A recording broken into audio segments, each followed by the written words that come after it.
नमस्कार मित्रांनो, स्वागत आहे तुमचं सही ट्रेड मराठी या चॅनलमध्ये. मित्रांनो, अपस्टॉक ॲप्लिकेशन जर तुम्ही वापरत असाल आणि गोल्ड जर तुम्हाला बाय करायचं असेल तर आज सगळी प्रोसेस मी सांगणार आहे. सगळ्यात पहिल्यांदा आपल्याला माहिती आहे की गोल्ड कमोडिटी आहे, त्यामुळे तिथे तुम्ही ट्रेड करू शकता. आणि जर तुम्हाला लाँग टर्मसाठी गोल्ड बाय करायचा असेल तर एक तर तुम्ही म्युच्युअल फंड गोल्डचा बाय करू शकता किंवा ETF गोल्डचा बाय करू शकता. तिसरं म्हणजे तुम्ही SGB सोवेरियन गोल्ड बॉन्ड्स पण बाय करू शकता. तर या तीन प्रकारे तुम्ही लाँग टर्मसाठी गोल्ड बाय करू शकता. तर पहिल्यांदा आपण बघूया की लाँग टर्मसाठी गोल्ड बाय करायला काय काय करायला लागतं आणि त्यानंतर आपण ट्रेडिंगसाठी गोल्ड बाय करायचं असेल तर काय करायचं ते बघूया. तर लाँग टर्मसाठी गोल्ड बाय करायला अपस्टॉकवर स्टॉक मार्केटमध्ये मार्केट आवर्समध्ये जर तुम्हाला गोल्ड बाय करायचा असेल लाँग टर्मसाठी तर तुम्ही गोल्ड ETF बाय करू शकता, जसं की गोल्ड बीज, gold ETF, HDFC gold. ETF म्हणजे एक्सचेंज ट्रेडेड फंड असतात. असे फंड असतात जे एक्सचेंजवर ट्रेड होतात, स्टॉक मार्केट एक्सचेंजवर ट्रेड होत असतात. आणि गोल्डची जी प्राईस असते त्या गोल्डच्या प्राईजला हे फॉलो करत असतात. म्हणजे तुम्हाला 63,000 रुपये देऊन 10 ग्रॅम सोनं घ्यायची गरज नाही आहे. तुम्ही 54 रुपयामध्ये गोल्ड बाय करू शकता. जसं की इथे तुम्हाला बघायला मिळते, हे जे HDFC गोल्ड आहे हे 54 रुपये प्राईसचा आहे. गोल्ड ETF जो आहे तो 54 रुपयाचा आहे. गोल्ड बी जो आहे तो 52 रुपयाचा आहे. म्हणजे तुम्ही एक क्वांटिटीपासून 1000 क्वांटिटीपर्यंत आणि त्याच्यापेक्षा जास्त घ्यायचे असतील तर त्याच्यापेक्षा जास्त क्वांटिटी बाय करू शकता. पूर्ण गोल्ड 10 ग्रॅम गोल्ड बाय करायचं असेल किंवा 1 ग्रॅम गोल्ड तुम्हाला बाय करायचं असेल तर तुम्हाला ज्वेलर शॉपकडे जायला लागतं आणि फिजिकल गोल्ड घ्यावं लागतं. फिजिकल गोल्ड घेतल्यानंतर त्याच्यामध्ये मेकिंग चार्जेस किंवा जर तुम्ही ज्वेलरी करून घेतली तर मेकिंग चार्जेस, GST या सगळ्या गोष्टी तुम्हाला भराव्या लागतात. पण तुम्ही जर गोल्ड स्टॉक मार्केटवर ETFच्या मदतीनं घेतलं तर तुम्हाला कुठलेही मेकिंग चार्जेस द्यायला लागत नाहीत, GST द्यायला लागत नाही. जो काय आहे तो फक्त ब्रोकरेज द्यावा लागतो, तो पण सेल तुम्ही जेव्हा करता त्यावेळेला. लाँग टर्ममध्ये जसं आपण स्टॉक बाय करतो तसं तुम्ही गोल्ड ETF बाय करून बसू शकता. लाँग टर्मसाठी 1 वर्षासाठी बसा, 10 वर्षासाठी बसा, काहीही प्रॉब्लेम नाही आहे. तुम्हाला जेव्हा वाटेल की मला आता प्रॉफिट बुक करायचं आहे किंवा मला आता पैशाची गरज आहे त्यावेळेला तुम्ही ते ETF विकू शकता आणि ते पैसे तुमच्या अकाउंटला येतील, फक्त नॉमिनल ब्रोकरेज कट झाल्यानंतर. आता बाईंग करायची प्रोसेस काय आहे, तुम्हाला सर्चमध्ये किंवा तुम्ही वॉचलिस्ट तयार करू शकता गोल्डची, जशी मी तयार केलेली आहे. तिथे तुम्हाला गोल्ड ETF असं सर्च करावं लागेल आणि गोल्ड ETF सर्च केल्यानंतर तुम्हाला डिफरंट ETF बघायला मिळतील. त्यातले काही ETF मी इथे ॲड केलेले आहेत.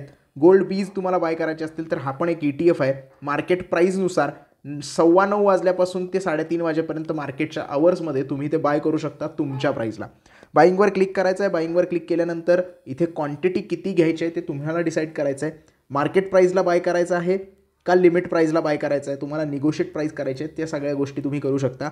शिवाय इंट्राडे पण याच्यामध्ये अवेलेबल आहे, पण इंट्राडे करू नका कारण मोमेंटम खूप कमी असतं, त्यामुळं आपल्याला तिथे ऑर्डर एक्झिक्यूट होत नाहीत. फास्ट मोमेंटम नसतं, जास्त लिक्विडिटी जरी असली तरी जे मोमेंटम आपल्याला इंट्राडे ट्रेडिंगसाठी लागतं ते इथं नसतं. त्यामुळे तुम्हाला तिथे जास्त प्रॉफिट आणि जास्त फास्ट मुवमेंट मिळणार नाही. त्यामुळे डिलिव्हरीमध्ये बाय करून आरामात तुम्ही बसू शकता. तर हे झालं ETF आपण बाय करायचा कसा गोल्डचा. दुसरा आहे म्युच्युअल फंड. म्युच्युअल फंडसाठी एक वेगळा व्हिडिओ मी तयार करणार आहे की गोल्ड म्युच्युअल फंड कसा बाय करायचा. तुम्ही अपस्टॉकच्या मदतीने म्युच्युअल फंड पण बाय करू शकता. आपल्याला सिम्पली इथे डिस्कवरमध्ये जायचं आहे. डिस्कवरमध्ये गेल्यानंतर तुम्हाला इथे म्युच्युअल फंड बाय करण्यासाठी वेगवेगळे ऑप्शन बघायला मिळतील आणि तिथे तुम्ही म्युच्युअल फंड बाय करू शकता. जसं की इथे म्युच्युअल फंडचा एक क्विक ॲक्सेस दिलेला आहे, ETFचा पण दिलेला आहे. इथे तुम्ही म्युच्युअल फंडच्या पेजवर जाऊन म्युच्युअल फंड बाय करू शकता आणि गोल्ड म्युच्युअल फंड सर्च केल्यानंतर तुम्हाला डिफरंट गोल्ड म्युच्युअल फंड येतील. इंडेक्स गोल्ड इंडेक्स फंड पण आपल्याला तिथे बाय करता येतात. तर ती दुसरी प्रोसेस आहे. तिसरं म्हणजे sovereign gold bond. Sovereign gold bond by करायसाठी तुम्हाला अकाउंट सेक्शनला जाऊन अपस्टॉक फॉर इन्व्हेस्टरवर जायला लागेल. अपस्टॉक फॉर इन्व्हेस्टरवर गेल्यानंतर तिथे तुम्ही गव्हर्नमेंटचे जे RBI आपल्याला देते ते गोल्ड बाय करता येतील. इंट्रोड्युसिंग गोल्डमध्ये मोअरच्या ऑप्शनमध्ये तुम्हाला हे बघायला मिळेल. इन्व्हेस्ट नाऊवर क्लिक केल्यानंतर तुम्हाला इथे बघायला मिळेल सोवेरियन गोल्ड बॉन्ड्स तुम्ही इथे बाय करू शकता. सोवेरियन गोल्ड बॉन्ड्स काय असतात, RBIने जारी केलेले बॉन्ड्स असतात आणि याची जी पेमेंट प्रोसेस असते किंवा तुम्हाला जो बाय करायचा असतो हा गोल्ड बॉन्ड हा लाँग टर्मसाठी बाय करायचा असतो. कारण याची एक मॅच्युरिटी डेट असते, ती इथे तुम्ही बघू शकता 28 डिसेंबर 2031 या म्हणजेच 8 वर्षासाठी तुम्हाला हे बॉन्ड बाय करावे लागतात. असं नाही आहे की तुम्ही मार्केटमधून हे बॉन्ड बाय करू शकत नाही. मार्केटमधून बाय करायची पण प्रोसेस दाखवतो. पण जेव्हा जेव्हा RBI फर्स्ट टाईम बाईंगसाठी हे बॉन्ड्स आपल्यासमोर आणते त्यावेळेला ते बाईंग करायला तुम्हाला अपस्टॉक फॉर इन्व्हेस्टरवर यायला लागतं आणि अशा पद्धतीने त्याचं जे युनिट आहे ते एक युनिट 6149 म्हणजे 1 ग्रॅम सोन्याच्या बरोबर हे आपल्याला पे करावे लागतात. म्हणजे तुम्हाला इथे किती लास्ट डेट काय आहे, IPO जसं आपण अप्लाय करतो तशाच पद्धतीने करायचं आहे. 1 ग्रॅम सोन्याचा भाव 6149 रुपयेपर्यंत मिळतो.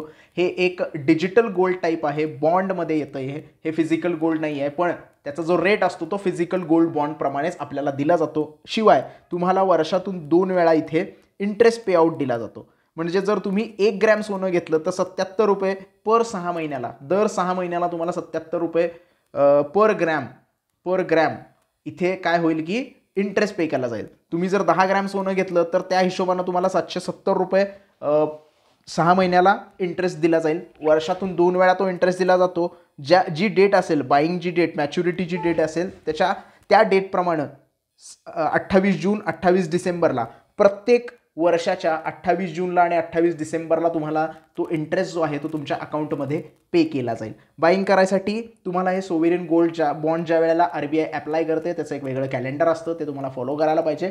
आणि त्यानंतर तुम्हाला अप्लाय करायचं असतं. अप्लाय केल्यानंतर इथे तुम्हाला युनिट्स एंटर करायचे असतात. तुम्ही मिनिमम 1 युनिट ते 1626 युनिट या पर्टिक्युलर बॉन्डचे खरेदी करू शकता. 1626 युनिट म्हणजे साधारण किती रुपये होतात ते तुम्हाला इथे दिसतील. 1 करोड रुपयाचे मॅक्सिमम सोवेरियन गोल्ड बॉन्ड तुम्ही मॅक्सिमम बाय करू शकता 1626 युनिटला. मग आता तुम्हाला डिसाईड करायचं आहे की तुम्हाला किती युनिट बाय करायचे आहेत आणि ते लॉंग टर्मसाठी ठेवू शकता. बरं, दुसरी गोष्ट, लॉंग टर्मसाठी आपण घेतो म्हणजे आपल्याला 8 वर्ष वाट बघायला लागेल का? तर नाही. तुम्ही स्टॉक मार्केटच्या जेव्हा मार्केट चालू असतं त्या मार्केट चालू असताना तुम्ही मार्केटमध्ये पण हे विकू शकता, पण मिनिमम 3 वर्ष होल्ड करावं लागेल आणि मिनिमम 3 वर्षानंतर तुम्हाला ते विकावे लागतील. आता ते करायसाठी तुम्हाला इथे काय करावं लागेल की SGB टाईप करायला लागेल. तर SGB जर आपण टाईप केलं तर इथे तुम्ही बघू शकता की सोवेरियन गोल्ड बॉन्ड जे आधी आले होते आणि ते कधी मॅच्युअर होणार. आता हे ऑगस्ट 2030ला मॅच्युअर होणार, ऑगस्ट 2031ला मॅच्युअर होणारे आहेत, काही जुलै 2028ला मॅच्युअर होणारे आहेत. तर असे जे सोवेरियन गोल्ड बॉन्ड आहेत ते तुम्ही मार्केटमधून पण बाय करू शकता आणि लॉंग टर्ममध्ये ते होल्ड करू शकता. मग जर समजा तुम्हाला असं वाटलं की 2028पर्यंत मला इन्व्हेस्टमेंट करायची आहे तर मार्केटमध्ये तुम्ही 2028ला मॅच्युअर होणारा सोवेरियन गोल्ड बॉन्ड बाय करू शकता आणि मॅच्युरिटीनंतर तो तिथे विकू शकता. जर तुम्हाला वाटलं की 2031पर्यंत मला थांबायचं आहे तर ते सोवेरियन गोल्ड बॉन्ड तुम्ही बाय करू शकता. जर तुम्हाला अजून जवळ 2024वाला पाहिजे असेल तर 2024वाला पण सोवेरियन गोल्ड बॉन्ड तुम्ही बाय करू शकता आणि 2024च्या सप्टेंबरमध्ये तो विकू शकता. मार्केटमध्ये पण तुम्ही तो विकू शकता, तिथून बायही करू शकता. दोन्हीही प्रोसेस अवेलेबल आहेत. फक्त याला टॅक्सेशन जे असतं ते थोडंसं वेगळ्या पद्धतीचं असतं, ते बघून एकदा घ्यावं लागेल आणि त्यानंतर तुम्हाला ते बाय करावे लागतील. आता हे झालं इन्व्हेस्टमेंट पर्पज. आता तिसरं काय आहे? तिसरं आहे आपला ट्रेडिंग पर्पज. आता ट्रेडिंग तुम्हाला माहिती आहे, कमोडिटीचं ट्रेडिंग करण्यासाठी अपस्टॉकमध्ये कमोडिटीचं अकाउंट तुम्हाला ॲक्टिवेट करावं लागेल. जर अपस्टॉकमध्ये अजून अकाउंट ओपन केलं नसेल तर डिस्क्रिप्शनमध्ये लिंक आहे, लगेच जाऊन अकाउंट ओपन करा. कमोडिटी ट्रेडिंग तुम्ही तिथे करू शकता. कमोडिटी ट्रेडिंग करताना आपल्याला काय करायचं आहे की गोल्डमध्ये ट्रेडिंग करायचं आहे, प्रॉपर ट्रेडिंग. कारण जेव्हा तुम्ही ट्रेडिंग करता कमोडिटीमध्ये फक्त डेरिव्हेटिव्सचे कॉन्ट्रॅक्ट असतात. जेव्हा डेरिव्हेटिव्सचे कॉन्ट्रॅक्ट फ्युचर्समध्ये किंवा ऑप्शन्समध्ये तुम्ही बाय करता त्याला एक एक्सपायरी असते.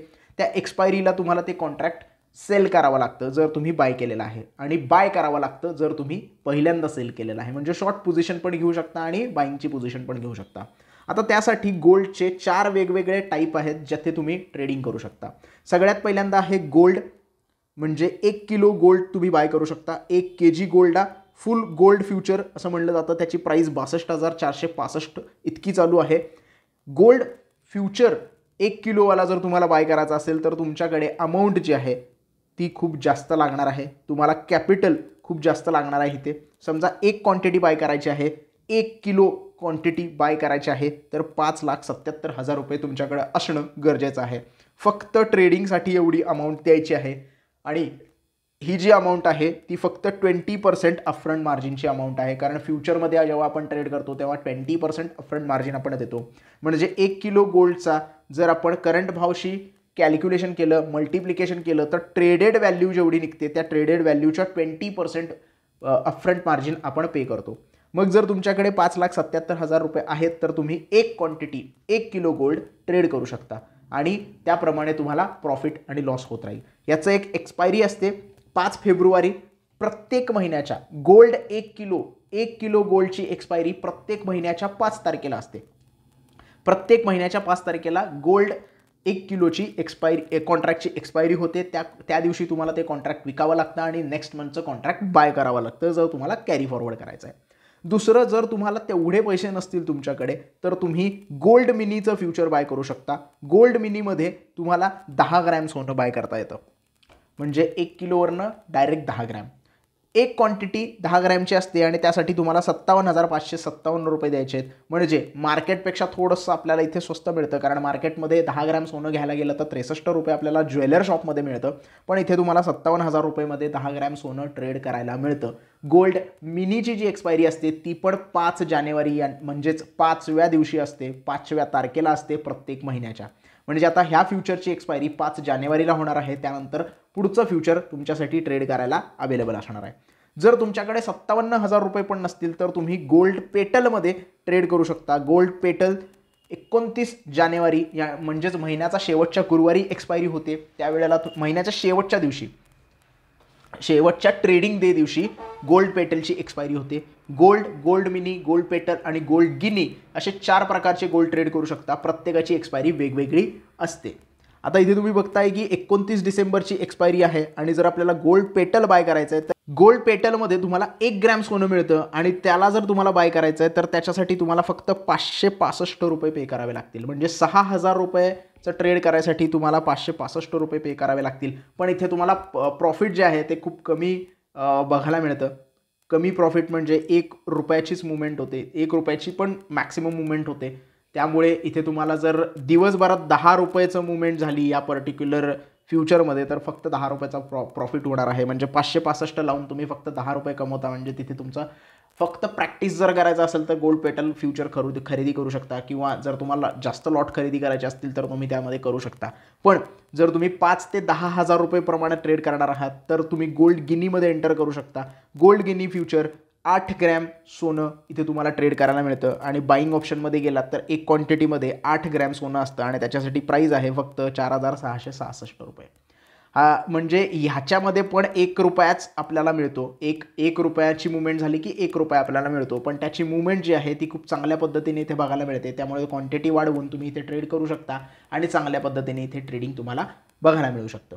दुसरं, जर फ्युचर तुम्हाला ट्रेड करायचं नसेल तर तुम्ही ऑप्शन्समध्ये पण ट्रेडिंग करू शकता. जर तुमच्याकडे कॅपिटल कमी असेल तर फक्त ऑप्शनचा जो काही प्रीमियम आहे तो पे करून तुम्ही गोल्डमध्ये ट्रेडिंग करू शकता. म्हणजे इथे तुम्हाला वाटतंय की गोल्डची प्राईस आता वाढणार आहे तर तुम्ही गोल्ड मिनीचा फ्युचर बाय करू शकता, किंवा गोल्ड 1 किलोचा जो असतो तो त्याचा ऑप्शन्स बाय करू शकता. इथे तुम्हाला फक्त प्रीमियम पे करायचं आहे. तर प्रीमियमची प्राईस किती आहे? 135 रुपये. 135 रुपये प्रमाणे तुम्हाला किती द्यायचे आहेत? फक्त 1,350 रुपये द्यायचे आहेत. कारण 10 ग्रॅम सोनं तुम्ही बाय करताय तर एक क्वांटिटी म्हणजे 10, त्याला मल्टिप्लाय केल्यानंतर 135 गुणिले 10 1,350 रुपये होतात. तर तेवढेच पैसे तुम्हाला पे करायचे आहेत आणि जी मुवमेंट असणार आहे ती त्याप्रमाणेच होणार आहे. 1 रुपया वाढला तर 10 रुपये तुम्हाला इथे मिळणार आहेत. दुसरं, गोल्ड जे 1 किलोचं गोल्ड असतं त्याचा पण ऑप्शन्स तुम्ही बाय करू शकता. त्याच्यासाठी थोडीसा प्रीमियम तुम्हाला जास्त द्यावा लागेल आणि एक क्वांटिटी त्याची बाय करण्यासाठी तुम्हाला 64,000 रुपये पे करावे लागतील आणि याची मुवमेंट पण त्या पद्धतीनेच तुम्हाला बघायला मिळते. सो अशा पद्धतीने तुम्ही गोल्डमध्ये बाईंग प्रोसेस करू शकता. प्रत्येकाची बाईंग प्रोसेस सेम आहे. जसं आपण स्टॉक बाय करतो तसं तुम्हाला कमोडिटी बाय करायला जायचं आहे आणि त्यानंतर तुम्ही त्याच्यामध्ये ट्रेडिंग करू शकता. ETF आणि इंडेक्स फंड आणि सोवेरियन गोल्डच्या मदतीने इन्व्हेस्टमेंट पण करू शकता. ह्या सगळ्या गोष्टी अपस्टॉकमध्ये खूप इझिली तुम्ही करू शकता. आय होप तुम्हाला व्हिडिओ पूर्णपणे व्यवस्थित कळाला असेल. व्हिडिओ आवडला असेल तर व्हिडिओ लाईक करा, व्हिडिओला जास्तीत जास्त शेअर करा. कमेंट्स असतील, जर काही शंका असतील तर त्या कमेंट्समध्ये विचारा आणि चॅनलला सबस्क्राईब करायला विसरू नका. धन्यवाद.